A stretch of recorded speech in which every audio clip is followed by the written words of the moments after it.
हती चुकी से पोस के से आन कनी है पापा जी। हती चुकी से पोस के से आन कनी है पापा जी।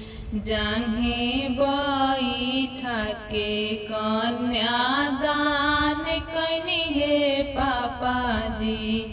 जांघे बैठा के कन्यादान कनी है पापा जी। अपन जान जलावा उतार देनी है पापा जी। अपन जान जलावा उतार देनी है पापा जी। हम के जान जलावा में डाल देनी है पापा जी। अंगूठी पहना के फुसुला देनी है पापा जी।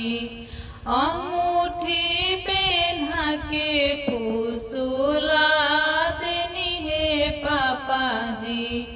जांघे बैठा के कन्यादान कनी है पापा जी। जांघे बैठा के कन्यादान कनी है पापा जी। अपन आसरवा छोड़ा देनी है पापा जी। अपन आसरवा छोड़ा देनी है पापा जी।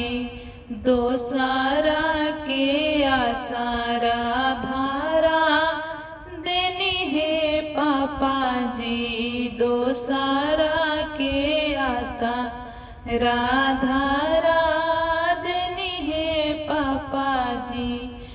बरियतिया देखा के मनवा मोह लेनी है पापा जी।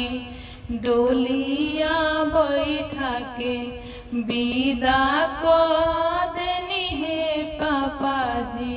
डोलिया बैठा के विदा को देनी है पापा जी।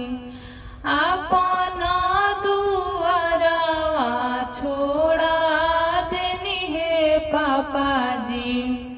अपन दुआरवा छोड़ा देनी है पापा जी।